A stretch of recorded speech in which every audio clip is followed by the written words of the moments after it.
Good afternoon, everybody. Welcome to the market close. What a day. It is hump day, of course.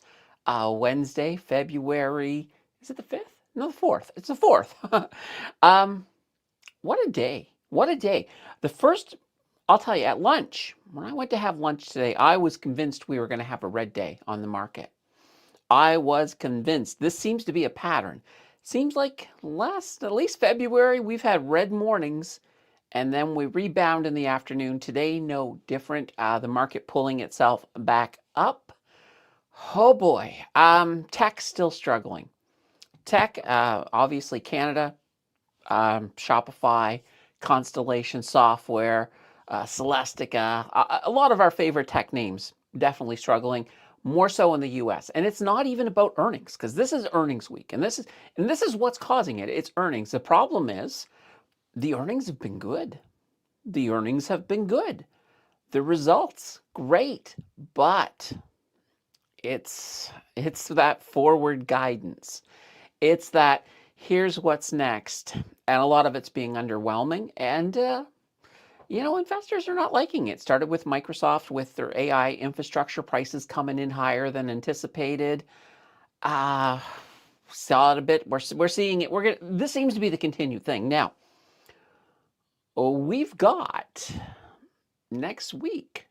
Next week is NVIDIA. So NVIDIA will be dropping their earnings. So, oh boy, I'm a little concerned. They could have good earnings, but if they're underwhelming, we could see, and that's one of those ones that can kind of rock everything. So, oh boy, what can I say? Now, the overall look of the market, all of this red that we're seeing, I mentioned in the description, there's whispers of a bear market. Is this the beginning of a bear market? Last time, the last bear market that we had back in 2001, well, tech actually went first. Tech began the bear market about a month before everybody else fell. So yeah, and we're seeing tech struggling. And, you can sort of look at it and say, oh my gosh, is it happening again? Is this the same thing that we saw last time? Well, I don't think it is. And I'm going to explain why. We kind of got a good idea why things are falling. It's not because the market's flipping. It is because it is these AI jitters. They are there. They're real. They're back. Unfortunately, I hope that they would have went away, but they haven't. They haven't. So we kind of got a general idea why it's happening. And that's a good thing. What this does seem to me, though, is it's telling me that we are in the late stages of a bull market. Late stage bull market. You will start to see little cracks like this. You'll start to see some of that volatility sneaking in. It doesn't necessarily mean that next week we're in a bear market. It doesn't even mean that we're going to be in a bear market this year. But it does mean that we're definitely past the halfway point. We're probably a lot more than halfway past, to be honest. It is convincing me, based on what I know right now, it's making me think that we're looking this time next year, I think we might be in a bear market. This time next year. But I still think we got some room. And it's not written in stone. Nothing's written in stone. So we'll have to see how this is all going to come.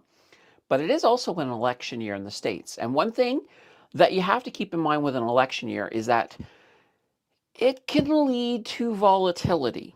So we could see some pretty big, we could see bear spikes and bull spikes. We're going to see a lot of volatility this year. So that will become a normal thing. All right. With that being said, let's head over to the market. Take a look at the TSX. All right. And actually, we'll leave me in the middle. I was going to say I'm kind of blocking things. I am actually kind of blocking things here. Let's just move me over there for the moment. All right, here we go. So, oh boy, you can sort of see. Here's today. Here's this morning. These green candles right in here. And then here's this afternoon. So we are currently up 0.41. Believe it or not, believe it or not, we are up 0.41. We did see a little bit of strength. Well, there was a little bit of strength in at least silver at the very least, but oh boy, earlier today, some of those were looking a little bit better. But yeah, we certainly do have a little bit of issues that are going on down there. Oil, let me just pull it down here to oil. Oil's kind of our bright spot today. So oil up 1.21%. But considering right now, I think gold's doing fine. It may be down 0.3, but it's not that shabby. All right. So the TSX up 0.41. The US, S&P 500, they're not up. And look at this. I want to show you the difference. The blue line.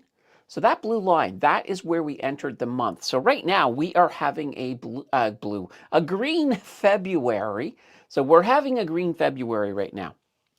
I'm liking it. We're showing some strength. Can we keep it up the whole month? Or are we going to pull that January? If you guys remember last month, we were up big time. And then, well, then this happened right here just before the month. We erased most of our gains. We still finished in the green, though. Now, going south of the border, the US, we are in red territory right now for February. They had a similar day to us, to what we've had. They were red in the morning, green in the afternoon, but just not enough green to get themselves back into positive territory. A lot of that weakness is technology, and yeah, here's the Nasdaq, deep in red territory right now. A little bit of green towards the end of the day, but a pretty heavy red this morning. So, and we're gonna, once we get over here to these to the heat maps, we'll see what's going on. The one bright spot, I guess, in the United States is the Dow Jones Industrial, still looking pretty strong, well above the blue line. Had a pretty good, well, they had the red this morning and then a bit of green today, but they are up 0.74. Then we get the little guys, the Russell, they are, even though they're down 0.68, they're at least on the right side of that blue line. Now, as I mentioned, gold was down a little bit today, down 0.18%. Silver up 2.15%. Copper down 2.81%. And platinum pretty flat. We got flat platinum. And oil, as I mentioned, one of the bright spots, up 1.28%. Crypto, oh boy, not the best day. Both Bitcoin and Ethereum is down. Bitcoin right now holding around that $73,000 mark. So, oh, I'd like to see that. I'd like to see that climb, guys. I really would like to see that climb. All right, and just before we jump over to the spot map, or the heat map, we've got Relaxing Reigns in with a gifted Mountain Finance membership. So pay off your debts. Received a membership. Congratulations and thank you, Relaxing Reigns. That also means that the GOAT Squad is in the building, and here's our Monopoly GOAT. So we're one up. We're one up already. Now, today is our normal show, so the Financial Express, that'll be tomorrow. But nonetheless, thank you very much for sharing the membership. And I'll tell you, right now is an exciting time to be a member, because not only do you see all your videos one day early, not only do you get to go to the members-only live stream, which we have once a month, but we also have office hours that just started this week. We had it Monday night. We're going to do it again this coming Monday night. So that's a lot of fun as well. So definitely an exciting time for the members. All right, now let's get over to our heat map. Here we go. Here is Canada. So there's some good things in this heat map. There are some good things. One of the best parts of this is look at Constellation Software today. They actually had a bit of a rebound, up 7.26%. They were down, oh boy, they were down a lot yesterday. I just felt bad. I felt bad. I know Vic is very much into CSU, and I know there's a comment here from him as well, but buddy, hopefully we see more of this. Fundamentally, I like Constellation Software. I think they're a good company. AI, yes, AI is certainly affecting them because a lot of people are looking and saying, hey, you know what? AI can just do pretty much anything for free. Why am I going to pay Constellation Software for some of their software? So yeah, there is definitely some stuff going on there, but we're seeing at least a bit of positivity. I'm hoping we get a bounce back. And we'll look a little bit more of that. But right now, the Canadian heat map, not that bad. Not that bad. We got the financial sector is mostly up. You got Royal Bank up 0.2, TD up 0.38. BMO is down a tiny bit. But yeah, it looks pretty good. Oh, and I've got I've got relaxing rains kind of blocking things here. All right, sorry, relaxing. That was me. That's on me. BNS also. So Scotiabank also down a wee bit. But most of our pipelines are looking pretty good. Look at Enbridge. Enbridge up a good 1.84%. Pemina up 1.41. Oil looking great. Canadian Natural Resources up a good 3%. Imperial Oil up. Cenovus, Suncor, Torlamine. We're seeing a lot of great stuff. Looking at our consumer staples, look at this. Dollarama, nice move to the upside, up 4.16%. Loblaws up 2.70. And Alimentation Couche-Tard up 4.85. So that's looking good. And both of our railroads are up today. CNR, look at you, up 2.88. And CP says, hold my beer. I'm going up 4.18. So not too shabby. Celestica, now they are kind of one of those down points. Look at this. They are down 7.09%. But most of our core red is over here in our minerals. We do have some people suffering today for sure. Look at this. Cameco, down 9.18%. So I look at that and I say, that might be a buying opportunity. Ivanhoe down 6.28%. London Mining down 9.54%. Yeah, there's a lot of them. A lot of them are down. AGI is actually up 6.64. So you gotta love that. But guys, this is kind of the minor story. The real story of the day is this U.S. market. And take a look. Look at this. Look at what's been happening here. We've got NVIDIA down another 2.64, Google down 2%, Meta down 2.63. Microsoft finally seeing a tiny bit of a rebound, up 1.1%. Apple up, well, Apple's strong today, and you guys know why. We've already talked about it, but we'll talk about it here again in a second. AMD, oh boy, look at this. This is the big one today. AMD down 16%. Now, it is their earnings day, and some of that forward guidance on AMD is underwhelming. That's what drove them down. Oh boy, and I don't even think they've actually released it yet. It's just the stuff that's already come out. I think they release at the bell, so oh boy. But yeah, we're seeing definitely tech.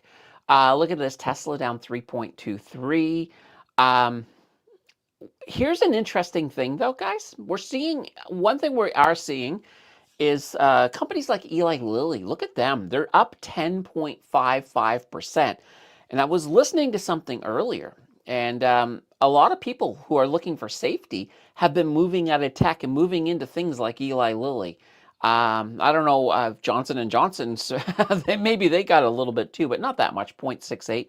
But Eli Lilly seems to definitely be pulling some people in for sure. So we'll have to sort of see how that's going to go. And crypto, of course. Pretty darn red day on the market. All of our favorites down. XRP, Bitcoin, Ethereum, Solana, Dogecoin, Cardano. Oh boy. Now, there's so many of these coins. There are some of these altcoins are actually green today. There's more than 15,000 of these coins out there, and I do like to highlight one of the little guys. Let's do this. This is Legion. Oh boy. I thought Legion was like a horror movie. I doubt that. Well, this could be a horror movie, but I doubt it. I doubt it's related to that. I'm not sure what Legion does, but you can't just have one because one's not a Legion, right? You got to buy a bunch of them, I guess. It's not worth much. It's worth 0.033 or, well, if you round it up, yeah, 0.00, sorry, 0.034, 0.03. There we go. Let's, anyway, this is Legion. Oh, and I'm blocking. That's why I was in the middle, right? Because of that, let's just slide me back over to the middle. All right, so this is Legion. Guys, if you want to join the Legion,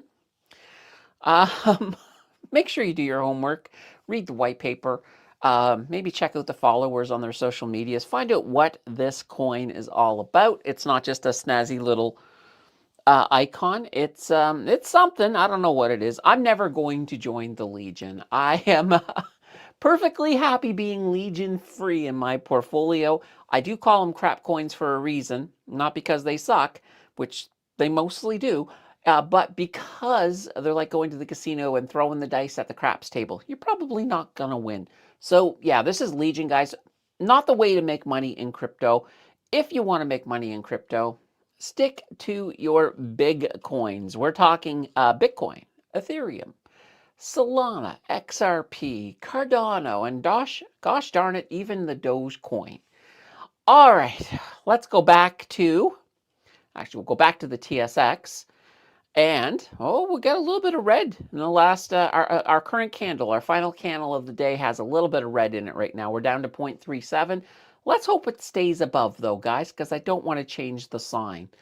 All right, let's go big screen, and let's hit the chat. And Vic in first. Here very early as I'm bleeding on CSU. Shopify also down from 250 at Christmas to 150. Yeah, tech has been taking a big hit. I'd like to say reassuring words and say that it's done, you know. The fall is over, and it might be, but I can't say that it is.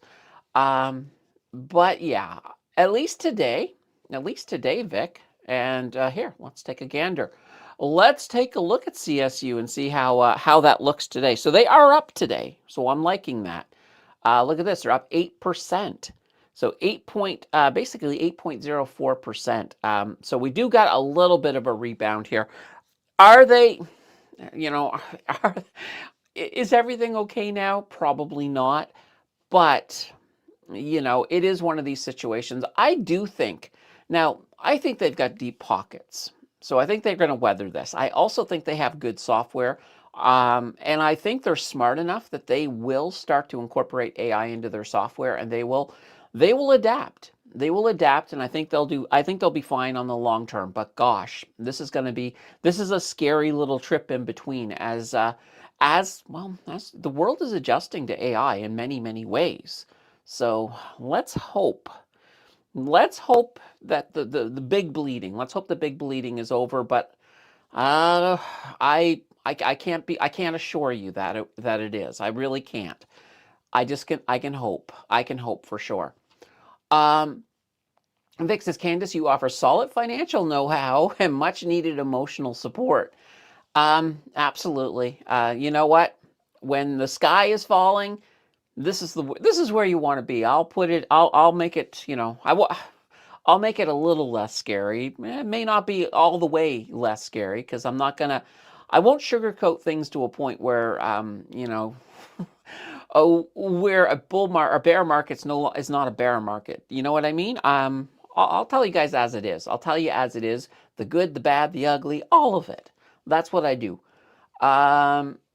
Lance is in the house. Dole doing great, working its way back up after a month of being down. Yeah, Dollarama, another one. Let's take a look. Dollarama up today as well.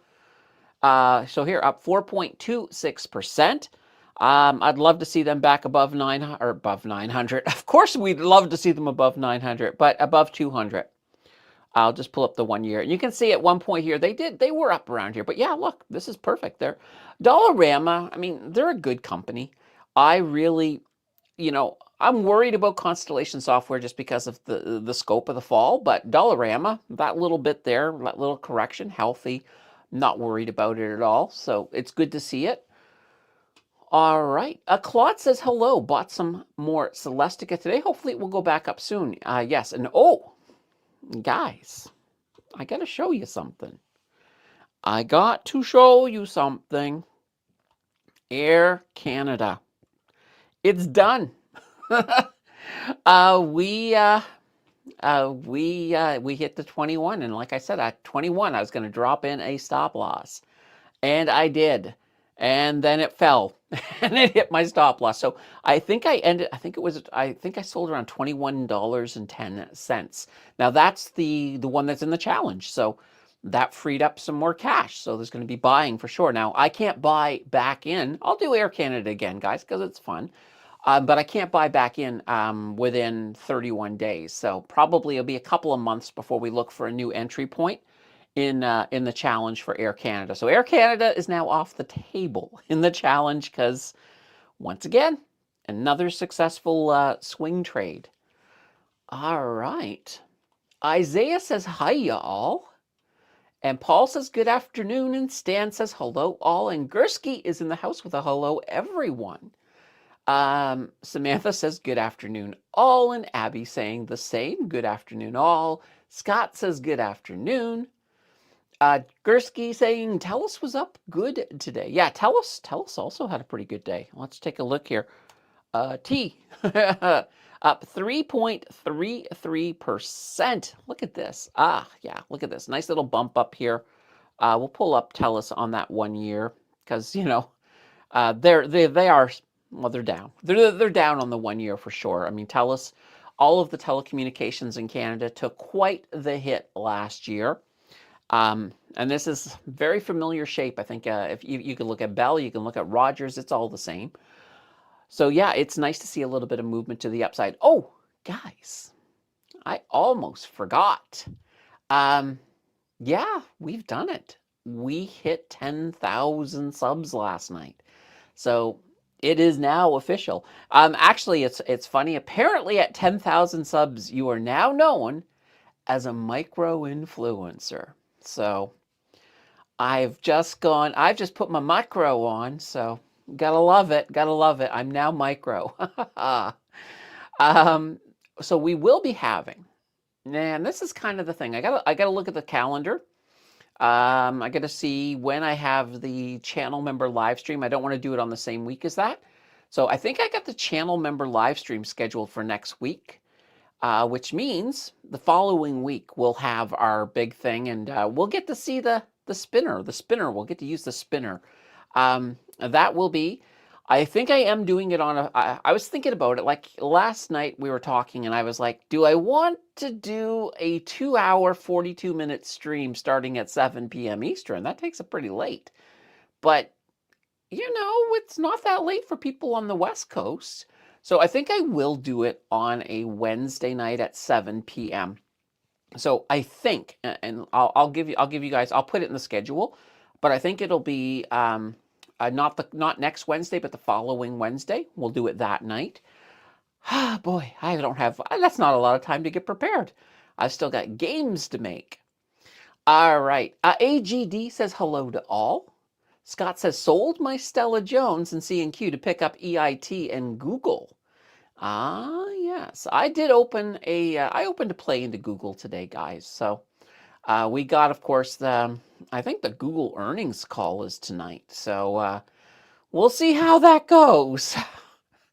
And the funny thing is with Google, I jumped in on Google. And here, let me show you why. I'll show you why. Because I like to show you guys my reasoning for things like this. Let's see here. So with Google, where the heck are you, Google? I know you're here. Oh, here you are. Now I jumped in on the CDR because we were in this ascending channel, and when I jumped in, we were hitting this border. We broke through it. We did break through it. So I'm currently down on this trade, and and now we're heading into earnings. So I'm like, oh. I didn't want to play another tech earnings, not after Microsoft, but I'm in it. I'm in it to see what happens, and we're going to find out after the bell. We'll see where Google starts going. Hopefully up a lot. That's what I'd like to see.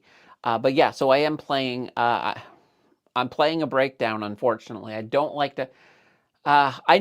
This was one of these ones where when I kind of knew better. I probably knew better. I shouldn't have got into this one. So this is one where I'm looking at it and I'm saying, Candace, you know better than this one. But we'll see what happens. We're going to see what happens. I'll tell you guys tomorrow. I'll tell you guys tomorrow. Well, heck, you guys will have a better idea. Even before we go, we'll look back here and we'll see what Google's doing. All right, let's see here. Azenio said, I thought Taco Greenland Tuesday was the bottom hit today, was another bottom. Thanks to AMD earnings, and Google is coming up as well today. Yeah, we're going to see. We're going to see what happens. Doorpat says, wow, what a day. Paul says, flipped green on MSTE by 0.17%. How is MSTE doing today? Because, you know, Bitcoin's down. Oh, gosh, look at this, guys. As we as we climb down, it's like one of them movies where they're trying to tunnel to the center of the earth. They're currently sitting at $3.38. Oh, boy. I can almost hear Gary Gill groaning. AGD says, having said that, how are you trading for passive income generation? HHIS is dying. Should we sell and take the losses? HHIS is, yeah, it's taking a big hit. It is absolutely taking a big hit right now because, well, the US tech is dying.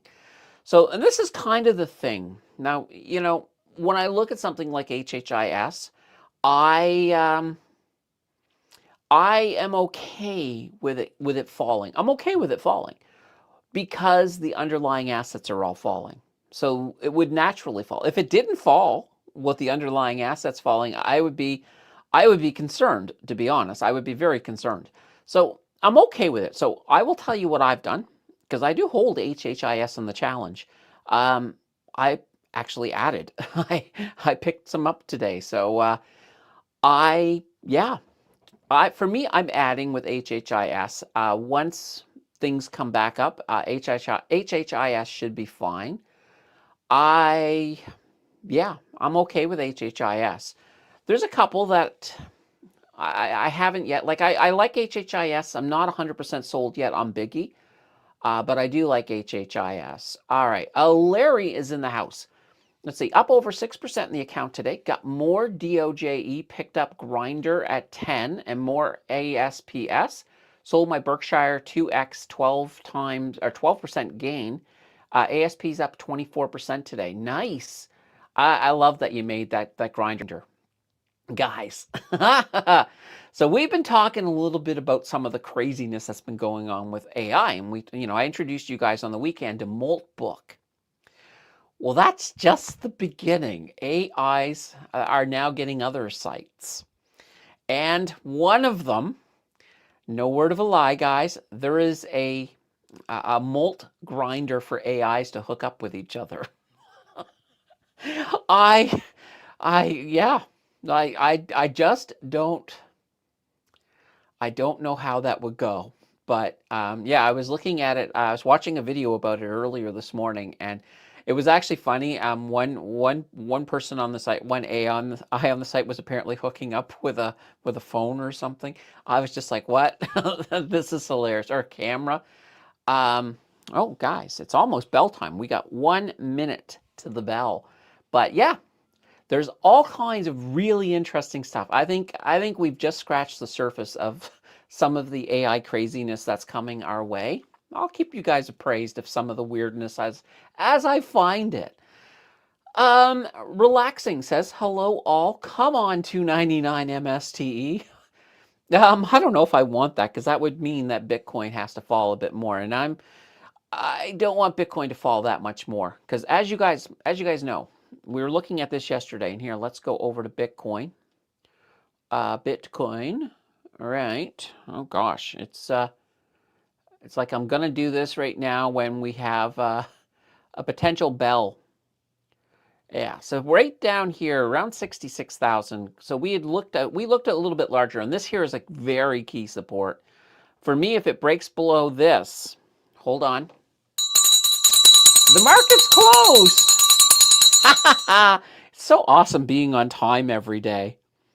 Do you guys kind of miss when I would be late and you guys would all get to just mass chant bell in in the chat? But yeah, okay. So this is a line I don't want to see us cross. I didn't want to see us cross this line either. I don't like the fact that we're now in this zone. I'll call this zone limbo. We're in limbo, guys. If we cross this, oh boy, it might be a crypto winner. It might be a crypto winner. And guys, we can have a crypto winner without having a bear market. I just want to be clear on that. It is possible. But I'm hoping that doesn't happen. I'm really, really hoping. All right. Now let's see here. Larry, now own over 4% of the shares of ASPS. 4%? Holy banana bread. That's a lot. Wahipple is in the house with a hey all. All right. El Dorado Gold announced it's going to buy Foran Mining. Now, what happens to my Foran Mining shares? If they have a press release, they will have a press release once it's formalized, and it will tell you exactly what will happen. So there's different options. One, they may say we're going to buy all of the Foran shares at X amount of dollars, in which case that's what you'll get paid. And a lot of times that price will be higher than where Foran is now, but Foran might just pop up to that price anyway. So that's one option. Another option is that they might just exchange all of the Foran shares with El Dorado shares. But it'll be broken down once they actually have an official release on it. So once it's confirmed that it's going through, you'll get that information. Perlovia, not what you call a great day trade hump day, that's for sure. Yeah, I mean, it's an interesting day. Like I said, like today I did not close any trades, but well, tomorrow's another day. Rory, afternoon, go CP Rail, go. And let's see. Samantha says, my Bitcoin ETFs are still bleeding. Any new insights today as to which way we may be heading with Bitcoin? So right now we're still we're still kind of in we are still in a downward trend at this moment. So I don't want to see us break this line. If we do, I'll actually be buying more at more Bitcoin because it's kind of that area where I want to consolidate.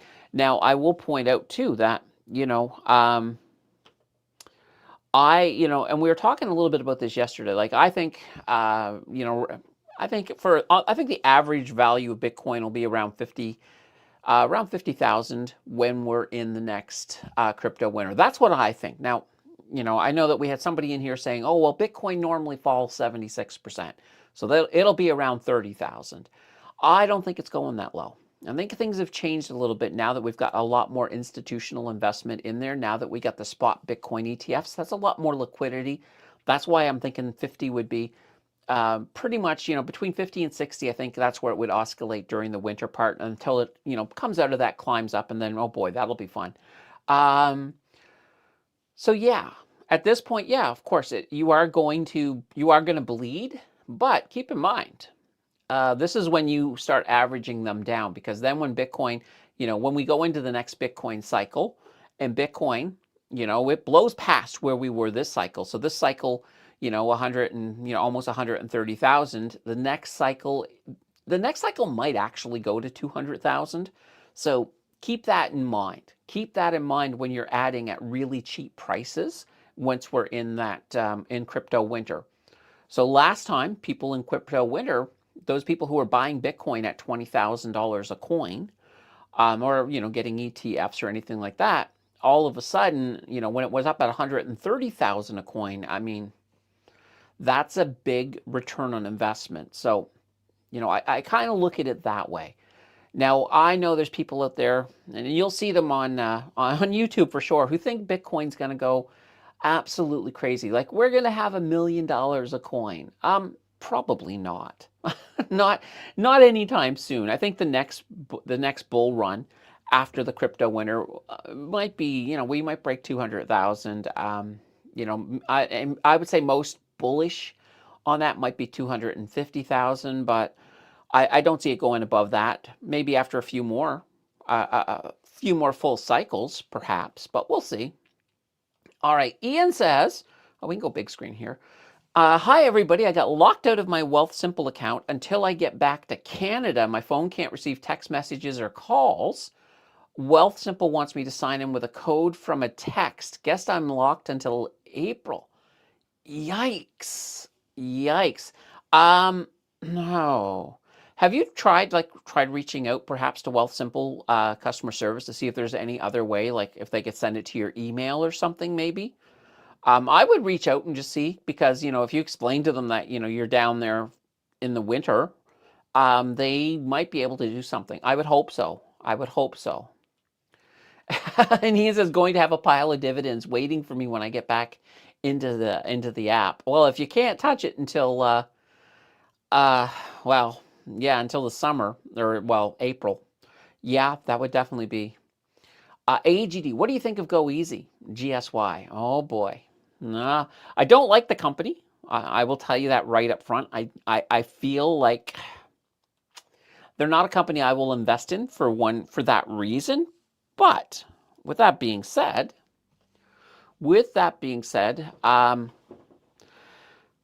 they're doing really well when it comes to investing wise. So let's just pull this up here.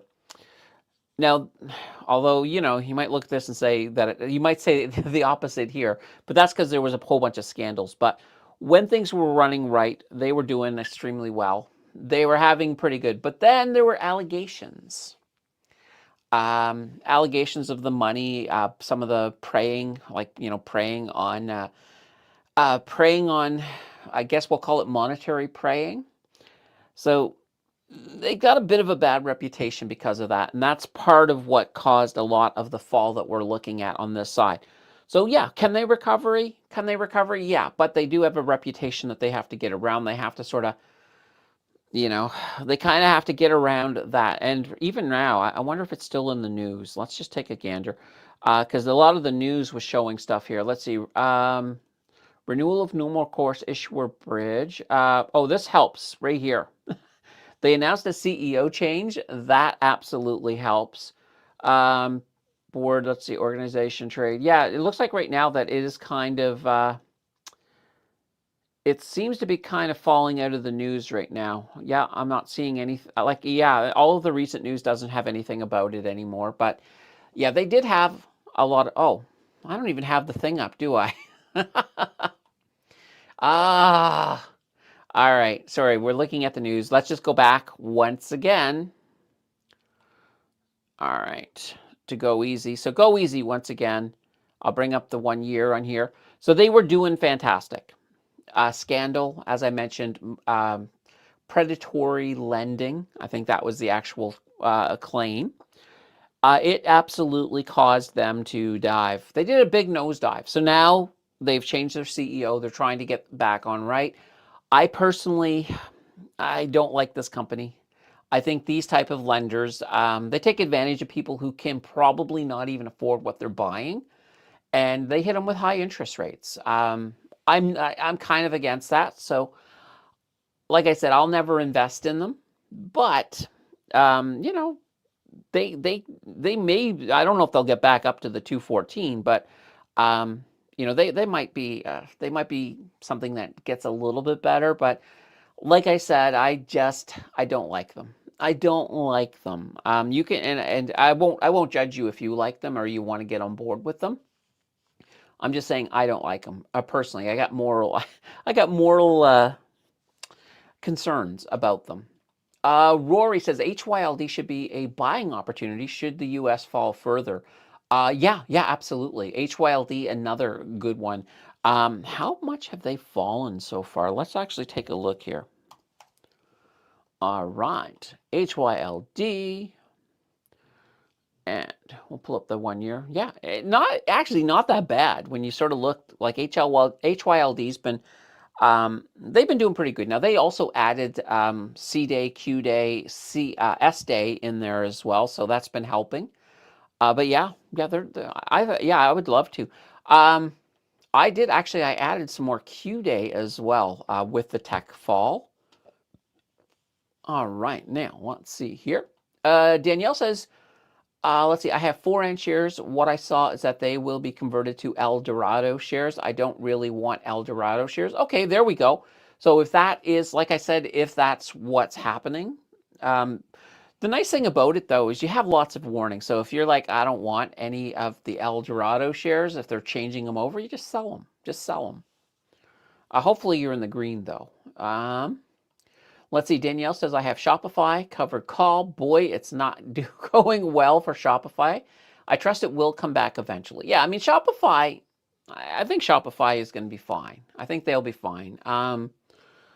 Yeah, I know. This tech thing is kind of, it's fun.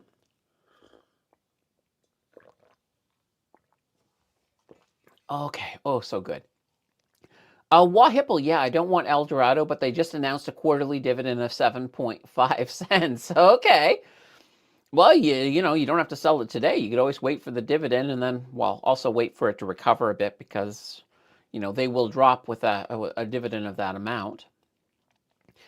Paul says, Ian, just book a flight to Vancouver and another flight a couple of hours later to go back. While hanging out at the airport, log into your account. There you go. There you go. Let's see. Samantha says, what do you think of ZLB? I was wondering if it is worth adding it to my RRSP. I already have VFV and VDY. I was thinking it may be a good during a bear market. Let's take a look. I haven't really played a lot with ZLB, but you know, it's a BMO, low volatility. Here we go. So yeah, so low volatility. That's also known as defensive. So things like things that have low volatility, typically not all, but a lot of utilities, like utilities that are in regulated environments, will tend to have very low volatility, and you'll see that through their beta. So their beta will actually be pretty low. And just to give you an example, we'll get back to BMO here in a second. I'll just let's go to hello. Where is my? I'll just I'll pull up a fresh copy. There we go. If we look at something like AQN, they're a perfect example. So this is Algonquin Power and Utilities. And they're up again today a bit. But when we come down here, actually, they don't have it on this. I have to go inside to get it. They used to have it on the front. I know they used to have it on the front. Key data. Here we go. Let's see, beta 0.4747. So what this number means is when you get a beta like this, so a beta of 1, that is the average volatility of the market. So whatever market it's in this case here, the TSX. So if it is 0.74, basically it means that it is 25% less volatile than the market. Or you could say it is 75% as volatile as the TSX, but it gives you an idea. So if it's less than 1, it's a less volatile stock, and that's kind of what we're looking at here with Algonquin, and this is a utility. So going back to the BMO low volatility, they're looking for companies like Algonquin, things that do have low volatility, which means that they tend to in downtimes, they tend to be a little bit more smooth. And when you take something like an Algonquin, people still need utilities, even in a bear market or a recession. It doesn't matter. So there's going to always be that steady cash flow, and that's going to be the type of thing that the BMO low volatility will sort of work at. So is this a good ETF? Yeah, absolutely. You know, let's take a look at it. I mean, you know, it's doing fine. So for your RRSP, yeah, this is not a bad one to put in there. I like it. Like I said, it always does boil down to total return, but just looking at this, I mean, in the last year, they've gone from $48 to $58. So you probably got a pretty half decent total return in there. I don't know what they got dividend wise. Oh, a little bit. 1.945%. So you're getting a little bit of dividends at the same time. Yeah, it's not bad. I don't know what their frequency is. Whatever reason, they're not showing it. Now I'm curious because I'm thinking quarterly, but I could be wrong. Let's go to the key data and find out. No. Well, maybe. Okay, I was about to say Jan, then I saw Jan. I was thinking 2025. But no, all right. Oh, okay. They only had one January, October, July. Yeah, quarterly. So you're looking at 28 cents every quarter on that one. Yeah, I like it. I do like it. I think Hamilton also has some really. Oh, now that you mentioned this one, let me show you one other.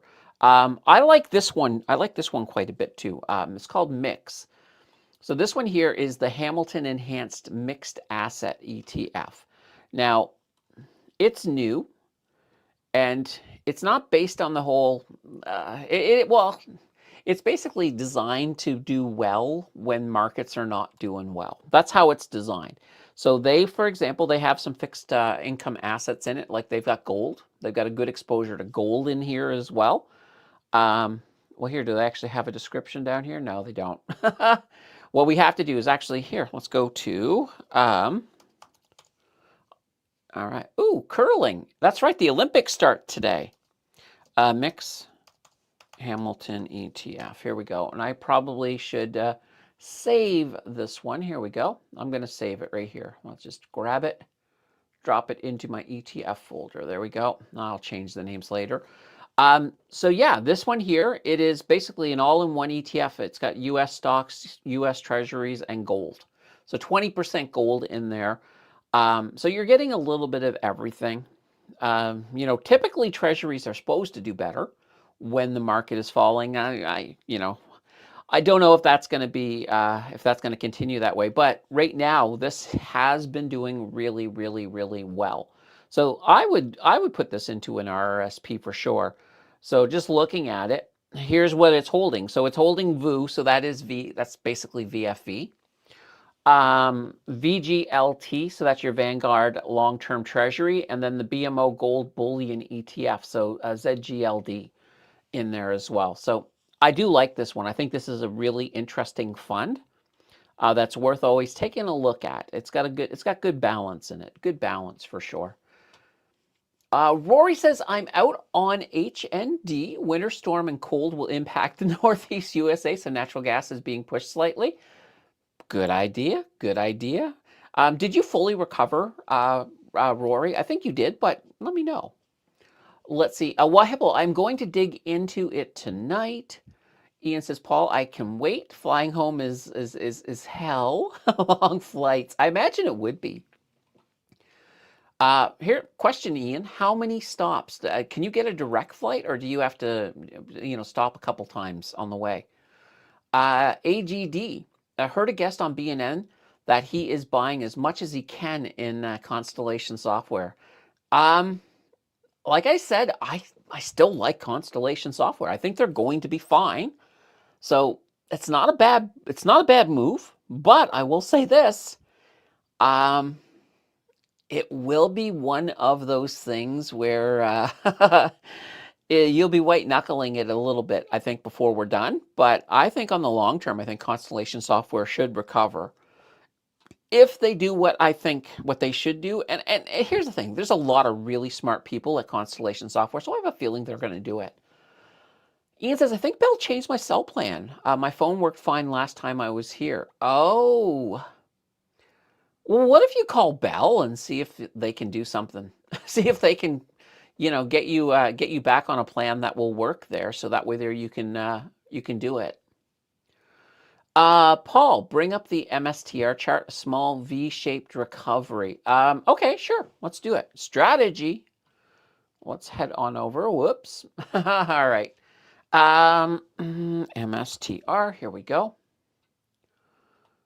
All right, let's take a look here. Oh, here's your little V right there. Let's just go to the 1 year. So yeah, this gives you an idea. So guys, this is what MSTE holds when you are wondering why is it going down? Well, look at this. But yeah, Paul was pointing out here that we got a little bit of and we'll go back. Actually, let's just go to the 5-day. And you can sort of see that, yeah, a little bit of recovery in there for them, a little bit. So hopefully that helps. I would like to see a lot more recovery in there as well. Guys, I will tell you a funny story. Back in the day, this was back before the last bear market. I was making some big big swing trades on MSTR.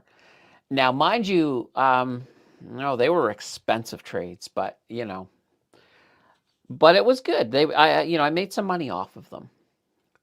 All right. Roku says, maybe time to leave HHIS when it recovers. Love my XDiv. It just chugs along and gives me a little payout bonus every month. Yeah, fair enough. Fair enough. Another option as well is Q-Day. Like, I like Q-Day. Like, Q-Day, actually, I know they were down a little bit today, of course, because they're holding the same type of things. They were only down about 2%. So that's not too shabby. But when you pull up, like, they haven't been around that long, so you can sort of see, they respond well, and they come down pretty fast too. So this is just another one. I do like Q-Day as well. They're part of the 0 day to expire. So the options I do on these ones, any of the day max ones, they're doing like very short trading. So basically day trading is what they're doing with these. But Q-Day has done pretty good since inception. You did have this one big bump here, but it'll be interesting. This is what I want to see. And this is why it's really hard right now to sort of judge. So HHIS, Q-Day, any of the new tech-centric ones, because we want to see how they're going to respond when they recover. So when we get a good recovery in tech, I think that's going to be really, really telling. Oh, now speaking of recovery, I did want to see what Google was doing after hours. Where is Google? Here they are. All right, let's go in here. Uh-oh. Oh gosh. Yeah, they're not doing what I was hoping they were doing. Google is it's sinking. Google's sinking a little bit, so yikes. Oh boy. Yeah. What can I say? And our other one here, not Broadcom, AMD. I wanted to look at AMD as well to see what's happening. Well, AMD actually a little bit of recovery here, AMD, but we finally got their earnings numbers, and they did good. Like AMD, they beat on earnings by 16.03%, and revenue they beat by 6.22%. But this drop that we see right in here, and you can see the giant gap, was just a lot of their forward guidance, what they're looking at, what they're doing in the future. It was very underwhelming for investors, and that's what caused this big fall. But now the earnings are out, they're good. Hopefully we can see a bit of a rebound here. I'd like to see that. All right. A Hugie Mello says, I see HHIS and Biggie going down. Too much for cushion with these. Yeah, and I know, and I actually know that you're very, very against covered calls, and that's fine. But this is going to happen if your underlying stuff, if it's falling, your covered call is going to fall. Covered calls aren't. They don't have any kind of. I've heard some people. I think Adriano in particular, who says that you're getting a little bit of downside protection. Well, and that's a deceiving word, and I'll tell you why it's deceiving. I'm not saying that Adriano is trying to deceive anyone. He's not. It's deceiving in how you can interpret that word, because are you getting downside protection from the covered calls? No, not from the price, not from the price of your assets going down, which will, of course, pull down your NAV, your net asset value, because it's based on the value of the things you're holding. If the value of the things you're holding is going down, that number comes down. The protection that people, and I'm not picking on Adriano, that pretty much a lot of YouTubers will talk about, it's not to the NAV, it's actually those dividends. So it's those dividends that you're getting, that's basically giving you a little bit of a cushion compared to how far it's falling. So if you calculate it using those, then you'll see you're not falling as far, but you're still falling, and depending on the asset and how badly the assets that you're holding, that covered call is holding, yeah, you're going to fall. So, you don't want to, that's why I never really say that. I never talk about the downside protection. I never do. And the reason I don't is because it doesn't it doesn't exist, but there is a buffer. That buffer is just the dividends. And to me, I wouldn't call that downside protection, but that's just something to keep in mind when you are looking at, and eventually, guys, we will head into a bear market. And, we'll be sitting here and we'll all be crying about all of these ETFs as they're falling. But, if you were all into stocks, all of those stocks would be falling as well. So you got to keep it in mind. You got to keep it into perspective. All right. Rob says TSX hopping today. Well, we're in the green, so that's not too bad. Ian says Pow has a bad day. Don't know why. I did not know. Let's take a look. Power Corporation of Canada, POW. All right, boom. Let's go back one. Here we go. Oh yeah, down 4.47%. Interesting. Yeah. Did they have earnings today by any chance? Let's actually go in here and see if I can find out here. This is also earnings time for Canada as well. All right, POW. Here we go. Power Corporation of Canada. I gotta delete somebody to make room for them. Oh, I want to delete Brookfield, but not yet. I'm sorry, VCLA. No, MU. We'll get rid of MU right now. All right, there we go. I want to keep Vizsla for a little bit longer. Okay, Power Corporation of Canada. Here we go. Now we got it. Boom. All right, let's take a look here. No, we don't have any earnings, but there's the news thing here. Maintained at sector perform. Okay, maintained. Yeah, their target price was raised. So by Desjardins Security. Yeah, there's nothing here to say why that happened. So I don't know. But now that we talk about it, Brookfield Corporation, I said we would go back to this. So yesterday, as you know, it hit this line in here, and we had this tiny little bit of green here, and I was showing you that I think we actually booked this on a longer time frame. And I was showing you this is typically what would happen if it respects its supports and resistances. Well, we did get some movement to the upside. So I'm looking at that, and that's kind of interesting. But I also look at it this way too. We did this on a long time frame. Now, I normally don't trade on a long time frame, and I'll tell you why. Because I make shorter trades. But let's actually, you know what? I'm going to get rid of it. Let's get rid of the long time frame.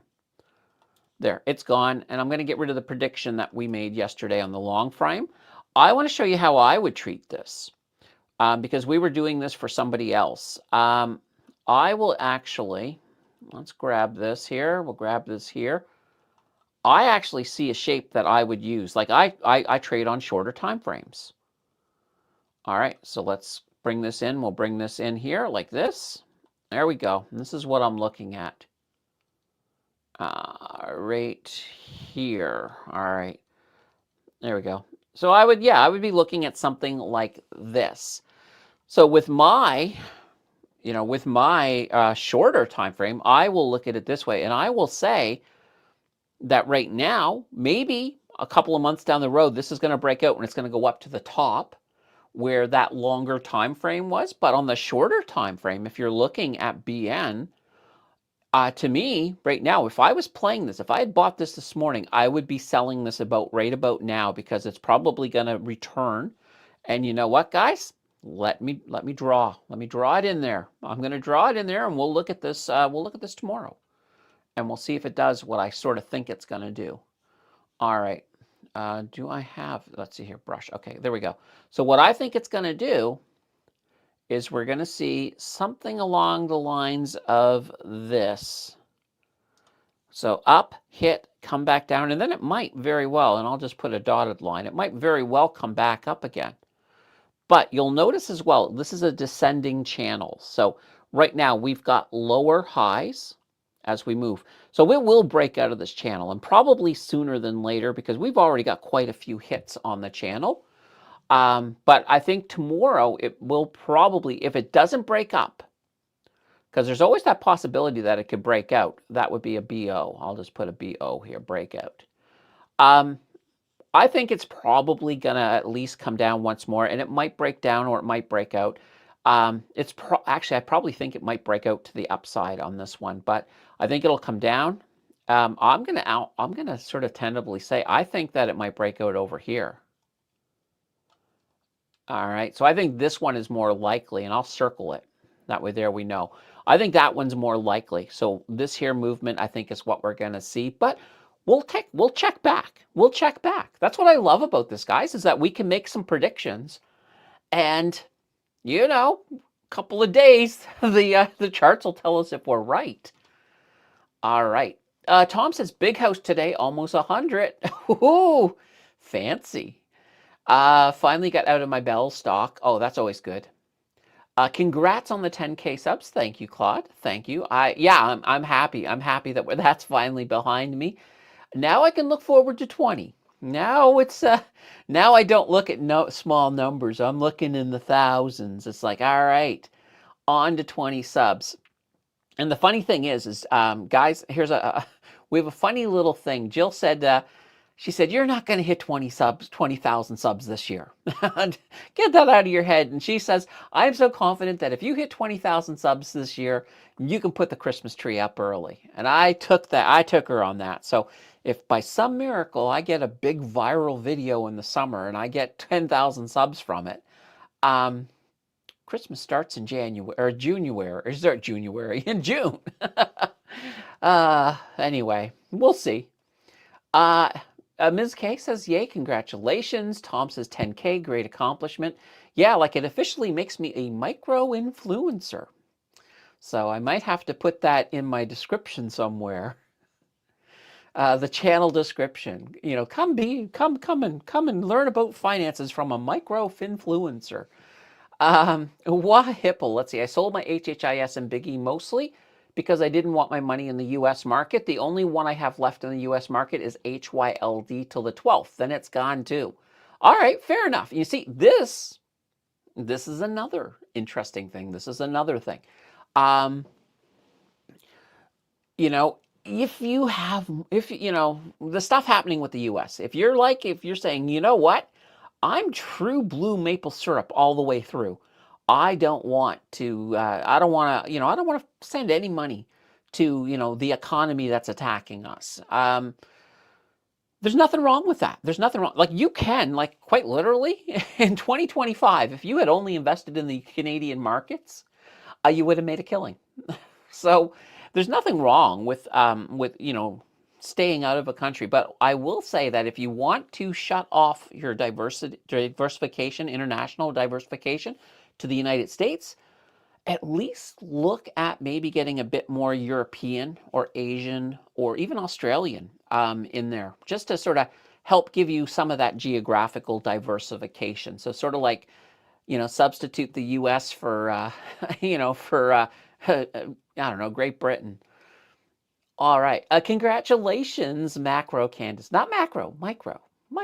I don't know what the classification is for macro. Apparently the next step up from micro is mid-tier influencer. And then you have to, and that theirs, I think, is 150,000 or so. So that's a long way off. That's a long way off for sure. Let's see. Congratulations on the 10K. Thank you.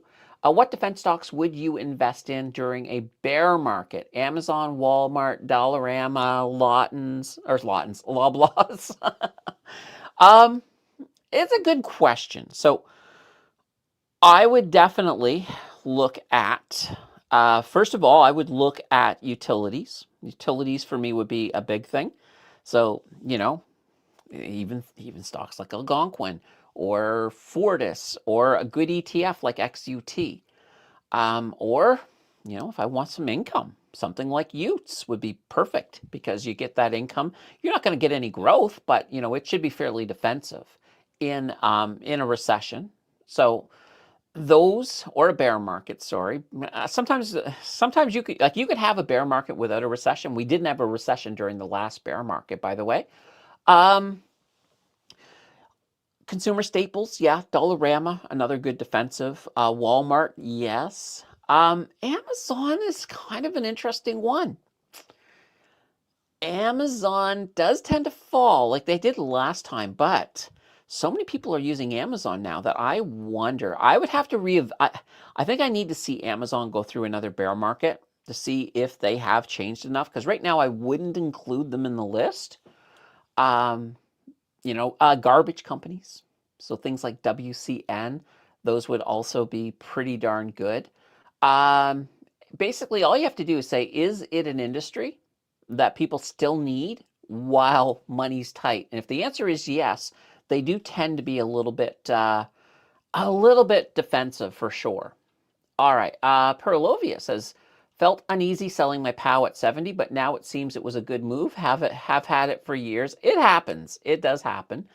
Scott says 10K. Yay. I know. I like it. Tangent, congratulations on 10K. What happens if I unlike a video later on? My liked folder is filling up. Your liked folder?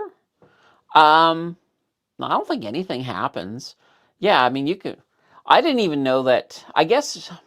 Okay, I guess there is a liked folder. I think you can actually, on YouTube, isn't it like almost a playlist of all of the videos that you liked? Yeah, I don't think the like on the video. So when a video comes out, that like, the initial like, that's kind of the more important. If you go back to a video from 2023 and you remove your like from it, um, it's not really going to impact that video in any way at all, for sure. Relaxing says congrats, 10K. Congratulations. Elaine is in the house with a hey all and a congratulations.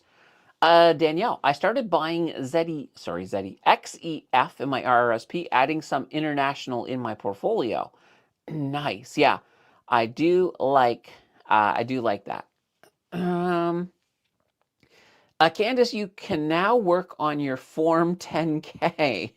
There we go. There we go. PayPal getting a beating, says Vic. Not to, I PayPal is a company I don't think I would invest in. Now, yeah, PayPal has different things, and PayPal was also involved in that whole honey scandal as well. But I don't like PayPal. I think that there's better ways now to transfer money. If you really want to transfer money, I don't think I mean, I have a PayPal. That's only because was it? I think it was Redbubble. When I used to make shirts over on Redbubble, and they paid by PayPal, so I didn't really have much of a choice. And oh, you know what? I think Amazon does too. No, Amazon just puts money on my account. But yeah, Redbubble was paying me by Amazon or by PayPal. So, but I think there's just so many new options now, and I have a feeling that as the world changes, I think instantaneous money moving is going to be a lot easier. I think actually I would say PayPal is almost going to become a dinosaur. So PayPal's not something I would invest in, to be honest, because I don't see a future for them. They'll be around for a while, but I just don't see a profitable future. And with that being said, let's look at them. I just sort of slammed PayPal. Now, mind you, I guess I kind of should clarify a little bit. What I want to clarify, here we go, let's pull them up here, is that PayPal in the current form, if they adapt, if they find a new business model, if they bring in something that does have more value, they can certainly change where I'm seeing them. But in their current format, I don't see them as being profitable in the future. Yeah, look at this. Look at this drop. Did they have earnings today? Makes me wonder. Let's see. No, I don't know. Maybe that might be what happened. Actually, let's take a look here. I can get rid of POW and we'll put up PayPal. All right. There we go, PayPal. And let's take a gander here. Yep, that's exactly what it is. Whoops, I still got the pen on. Let's just go back to that. And we'll get rid of this little line because here we are. Here are their earnings. Yeah, look at this. So This is their Q4. So they missed expectations by 4.43%, and they missed on revenue by 1.28%. And well, they got punished with this nice little gap to the downside, and they should get punished for that. They did miss on both. So yeah, that's what's kind of happening. Anyway, I just, like I said, like eventually, and if you need money transferred to anybody, eventually your AI agent's probably going to be handling that for you. So, and here's the funny thing. AI, like I said, they've already created their own crypto coin and everything. I don't know if that's how they're going to transfer things, but your AI agents are going to be doing it. Oh, there was another board. I mentioned earlier about the Tinder for AI. Well, there's also a hire a human site for AI where they need to hire people. And that's kind of cool because, they don't have bodies. They can't really do things in the real world. So what do? They just hire a human to do stuff for them. So I thought that was kind of neat. It might sound creepy, but it really isn't. Like for example, let's say, you want somebody to come and fix your roof. You get your AI agent to reach out to a bunch of people, and it would hire one to come and fix your roof. So that kind of works in that way. Now, it's just like I said, this world is really changing fast. We got AI taking over, and no, I don't know what it's going to look like. 5 years from now will be interesting. I will still keep doing this as long as they let me. That's the way I look at it. Wahipple. I am so happy I sold my BTCY, 3 cents off the peak. Lucky fluke. Used to save it for my tires for my truck. Yeah. Now, typically, and this is kind of an interesting thing. So what I used to do with BTCY is I used to, when crypto was going down or when we were in a downtrend, I used to jump into BTCY. So I would at least be picking up the dividends. And then I would ride it while things were flat and if we had a slow climb to the upside. But then once Bitcoin started taking off, I would always sell out of it and go into something like a BTCC or something, just something like a spot. So I'm not losing any of the upside. But right now, like I said, I've got HBTE. So that there is the Bitcoin leader. So I gotta think of whether I might flip that in the next, when we do have the next bull run with Bitcoin. So after the next crypto winter, I might switch that at the end of the next crypto winter into a spot just to pick up all of that upside because it's going to be huge. Ian says I don't want my AI to socialize. Could leak private information. Worse yet, what if they unionize? Yeah, that's always a thing. So I think at this point, though, like we talked about Moltbook. So I think with Moltbook, an AI agent can only join it if you let it. So I think you have to physically say, okay, you can join this. So right now they can't kind of go against your will. So yeah, if you don't want your AI to socialize, you can keep them at home for sure. Oh, and yeah, going back to Apple again, guys, because Apple was up again. It's a lot of people who are buying Mac Minis for this new AI thing. So it was Moltbot. Now, it might be called Clawbot now or some other bot. They keep changing the name, but this new really, really good AI agent requires its own little computer. And people are kind of like, I just want to, I just want to get one that I can, that I can sort of keep. Well, I guess we would call it like a walled garden. So you only give it access to what you want it to have access. But yeah, anyway. Lily says, what a day. Picked up more HHHS and HBTE. I'm in it for the long term. Okay. Yeah, perfect. Oh boy, I told that joke a long time ago. Wait a minute. 4 o'clock. Am I 44 minutes behind? How can I be 44 minutes behind? Wow. All right, guys, I am going to be skipping stuff, okay? I'm just pointing it out. 44 minutes. Yikes. All right. Because this came in at 4 o'clock. Oh, wow. Gary Gill, that was good. Yeah, Here's the bell. Bell, bell, bell. I don't know. I don't have the same ring to it now. All right. And I'm going to start skipping. I can't skip this one, though, because I like Battlestar Galactica. I'm not sure who would all know the TV show Battlestar Galactica, but with all this AI, makes me worried about that sort of situation down the road. The Cylons. Yeah. That's the last thing we need. Hello, Candace. Mullen did well today after being added to the Dividend Aristocrat list. Ooh, nice. I like that. I like that a lot. Did you sell MSFT? No. Well, yes and no.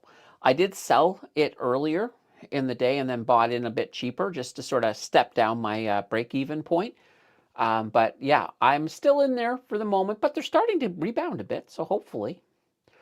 Ian says, I did send an email to Wealthsimple waiting for a response, considering I can't even sign into the app for help. It's hard. Worst part is Wealthsimple is my bank. My cards still work for now. Okay, yikes. Yeah, absolutely. All right. Let's see. Had a restless night worrying about this, but I'm over it now. Okay, that's good to know. That's good to know. Hi, Candace. 2022 was pretty red. Yes, so that was, well, that was the bear market. We had a bear market in 2022. We came out of it towards the end of 2022. I believe the official beginning of the end of the coming out, we started to climb in, I think it was October of 2022. Let's see. Good afternoon. Do you think people will steer away from the U.S. stock market because of Trump's BS? Some will. I don't think a lot of people, like a lot of investors are kind of like, I just want to be where the money is. I want to make the money. So yeah, it's hard to say. You're drinking coffee makes me want to hit the like button, but I already have. Yeah, I haven't seen Mary yet today. Oh, speaking of likes, guys, I haven't even looked. All right, let's just take a quick gander. We'll see what we got going here. 57, really? There's 103 of you here and we only got 50. Let's get it to 70, guys. Just do it. Hit the like button. I'll have some coffee and I'm going to try to get caught up here. I don't think I've ever been 40 minutes behind. I don't think I've ever. All right, bought some more CCHI today. The price was right. Awesome.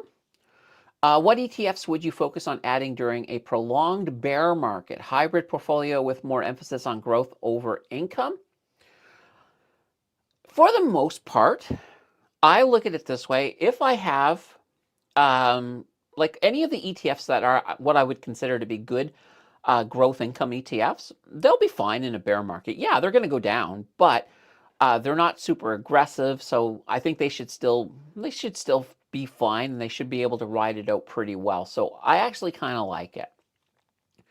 Hamilton and Harvest are going to come out soon with an Olympics ETF. Oh, that would be so cool. I hope you're right. I hope you're right.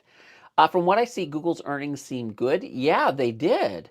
Never make forecasts, especially about the future. Yeah, it's hard to guess.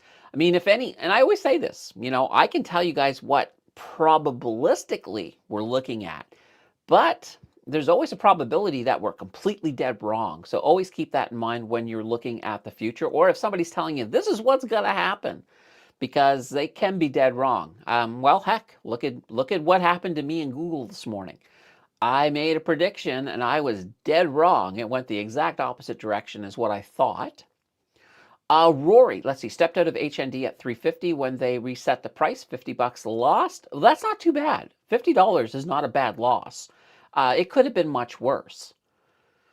My flight starts in whatever city I am in, fly to Bogota, fly to Toronto, sleep in the airport, fly to Regina the next day, then a 40-minute drive to Moose Jaw. That's 30, oh my God, that's a long time to be traveling. Bell has something wrong with my email. They can't send me an email. Don't know why. They also don't know why I was on the helpline for 3 hours in December when I realized my phone does not work. Oh boy. Does every company tank after earnings? Can that be used to swing day trade and make easy money? The answer to that is no. Normally, these earnings would have the opposite effect. So you would have good earnings. you would have a nice pump afterwards. So you can play that if things were going right.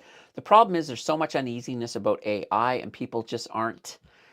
They're just, yeah, they're just nervous. People are very nervous, and that is coming through here. And expectations are higher than what they're getting, and that is also kind of crushing things. Waiting for Ben Felix to put out a new video about cover call ETFs to say, I told you so. He did. He had a new video that came out, but this time he was actually attacking equal weighted ETFs. We'll see. Maybe, I don't know what he's going to attack next. We'll have to have a Ben Felix attack watch. Let's see. I love your honesty. Thanks. Love your content. Oh, you're welcome. And always good to see you, Hugh Jamello. Lisa's in the house. Good afternoon, everyone. Sorry, I'm late. Was out hiking today. Not a bad day out there. Nice. +6 in Saskatchewan. And guys, I'm trying to go fast. I'm trying to get caught up. How far behind am I now? Oh, I'm actually only about 30, actually 20. I've cut your guys' lead in half. Paul. Glad in the TFSA sold TSLA average 487 to pay off debt in December. If I didn't, I would have messed up my mortgage renewal application and stress tests. Pine Mortgage showed some not paid off in full. Okay, fair enough. Speaking of Tesla, I scripted your video today, Paul. So it is scripted. I'll be filming it tomorrow. You will actually be able to see it. Well, no, you will. I was going to say tomorrow afternoon, but no, that's going to be the one that will be actually, that one I won't be filming. Yeah, I'll be filming it tomorrow, but it will release on Tuesday. There we go. Sometimes it's trying to figure things out. Let's see. Paul says, I guess a delay in the company's reporting balances to credit bureaus. Claude says, you want 20K subs? Just buy 100K of MSTE. That's the way to do it. Good afternoon, everyone. And just after I said Mary wasn't here, here's Mary. Here's Mary right here. Guys, Mary is our official captain of the like button. If you've not hit that like button yet, now's the time. Just hit that button. Like I said earlier, let's just get us to 70. We're going to get us to 70 likes, and I will not talk about the like button again. I will it'll be mum the rest of the show, and I'll just take a look and see where we're at now. We're at 65. So 5 of you. Guys, 5 of you who have not hit that like button, just hit it now, and Mary will be quiet. I'll be quiet. Well, we can still talk to each other, just not about the like button. Lisa says, congrats, Candace. Thank you. What do you think about the Nipah, the Nipah virus? I think it's coming out of China, and I wonder if it will be a repeat COVID. Well, I've heard people talk about it. I've heard people be concerned about it.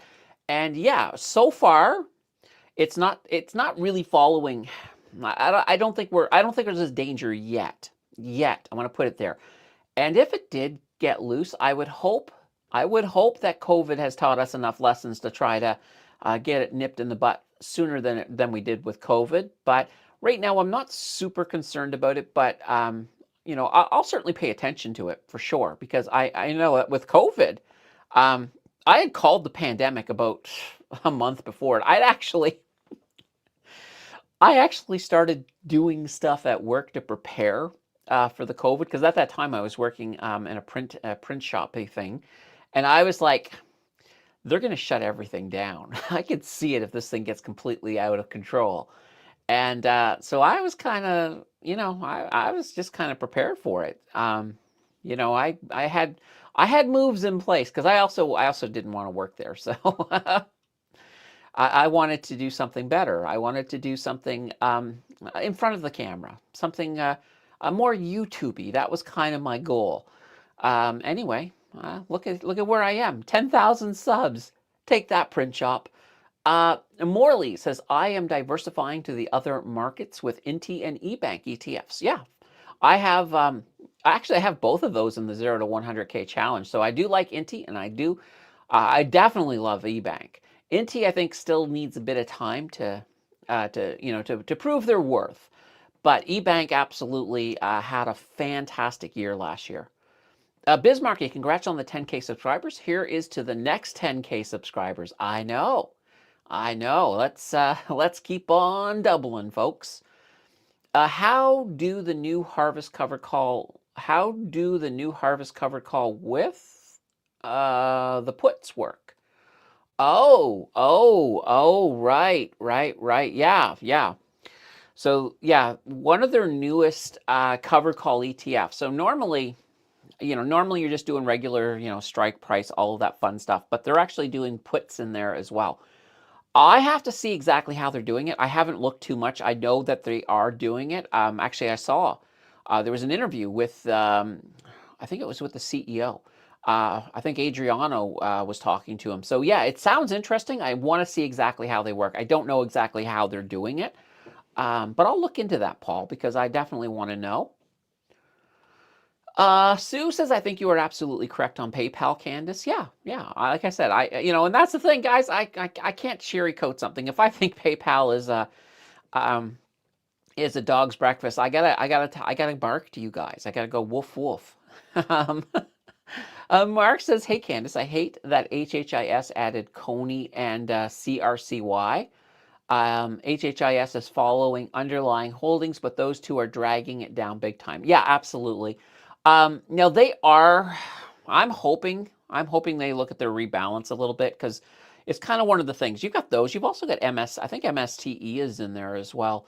So yeah, between the three of them, they're pulling things down. So with their next rebalance, what I want to see is the percentages of these ones, reduced a little bit, at the very least.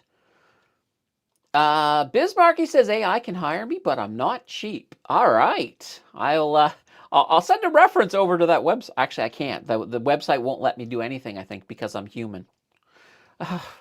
So such discrimination. Candace, what are your thoughts on a stock like AMD, where I've observed year after year where 80% of the time they beat earnings, but the share price still goes down? The problem is always expectations. So, when we look at something like AMD, yeah, and here let's pull AMD up here right now. So looking at it now they're up. I like it.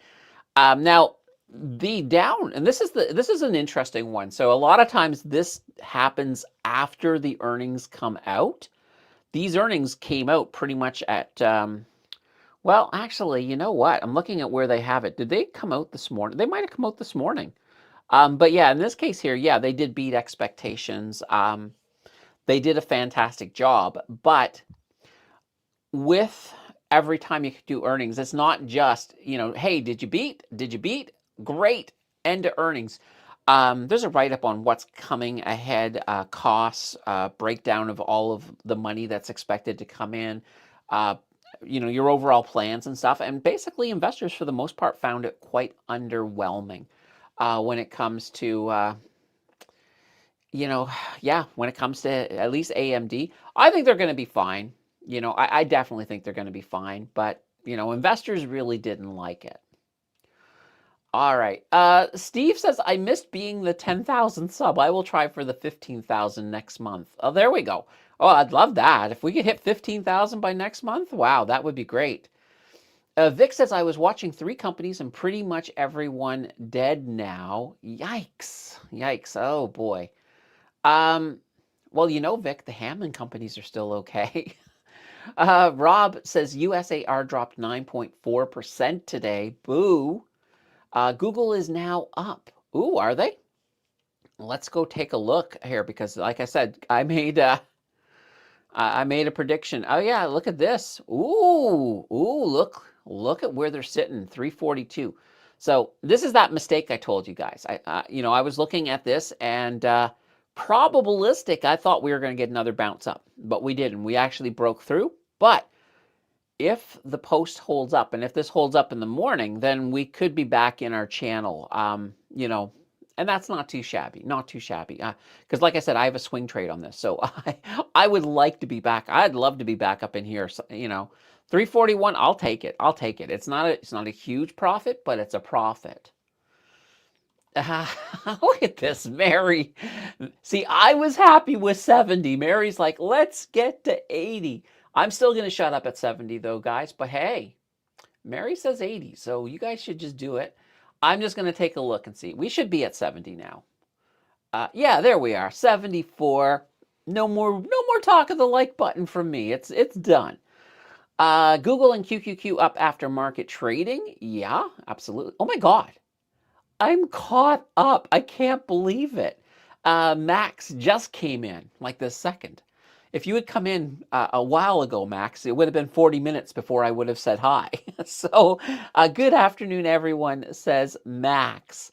Fantastic. All right, guys, we're getting close to the end here, but we're not there yet because I haven't asked you for your last minute questions. So, if you got your final questions, your last minute questions, all of that, get it in the chat. I'm going to have some coffee.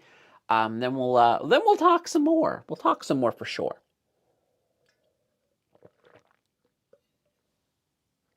Gosh, that is so good. I'm gonna turn you guys all into coffee addicts because you'll be like, I think I want what she's having because she's having such a good time. Let's see. Hope the tech sector will be in the positive territory tomorrow. I really, really hope so. I would love to see that. But this week has definitely taught me to be a little pessimistic. But I'm gonna, you know what? Let's just say it. TA, let's say you're right. Um, and I do think there is a chance if we do, if things like this hold up, like Google coming up, AMD, if they're able to pull themselves back up, if Microsoft continues doing what they're doing, then yes, there could be a chance, and I'm hoping so. And Ian, you're a party pooper. Did anyone ever tell you that? I hope everything goes down until April. Ian, it'll be we'll call it the Ian bear market if that happens. I don't think that's going to happen. But I mean I don't mind. You know, I got some good buys today, and you know if things go down a bit tomorrow, I you know I still got money to buy, so I'm okay with it. But I think things will be fine. I think things will be fine. Actually, guys, tomorrow, the channel members, you'll be able to see update video on HDiv. It was about time that I did another deep dive on HDiv. Everybody else, all of the non-channel members, you'll be able to see that on Friday. So, yeah, that's going to be good. And of course, coming up on Tuesday or Monday, if you're a channel member, we're going to look at the subscriber sponsored video. So that's the one that Paul asked me to do. And it's all about how to make money off of Elon. And I'm going to show you 3 different ways to make some money off of Mr. Musk. It's like, you know, he's a billionaire, but he needs to pay us. That's the way I look at it. So that's coming up pretty darn soon.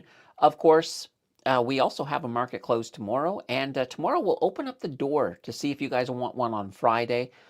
And Sunday, wow, we're busy. We got a lot of stuff.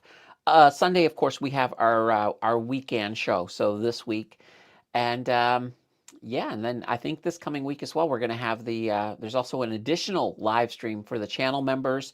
And Monday as well, we're going to have office hours. Oh boy, I almost need a map to tell you guys everything that we have to do. Oh, we got a couple more. Paul says Bitcoin just bounced off the day's low.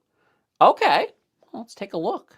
Let's take a quick gander here. Where is Bitcoin here? Nope, that's the TSX. That's platinum. Oil, here we go. Bitcoin. Okay. Yeah, down here, down here. Okay, okay. All right, cool. Lisa says my Pepsi position is finally back in the green. All I have left in the red now is TELUS, BCE, and CNR. Well, CNR had a pretty good day today, so hopefully they can. I'd like to see CNR put a few more together, but you know, with tariffs, there's always still that impact of cross-border shipping that could certainly impact them, of course. And Paul says, hope Ian had distributions on drip. That's a good question, Ian. I hope they are on drip because then, you know, at least your dividends will be. I have a feeling they're not, though. I really think Ian said that they're not. But yeah, if they were on drip, then they would at least be making some more money for you. But let's hope. Let's hope talking to Wealthsimple. Let's hope they can do something, or you know, or talk to Bell. Between the two of them, one of them should be able to resolve your issue without you having to jump on a plane for 36 hours just to, you know, just to come to Canada so you can get into your Wealthsimple. All right, guys. I think we're there. This has been another fantastic show. You guys all absolutely rock. We'll be back here tomorrow. We're going to do this all over again.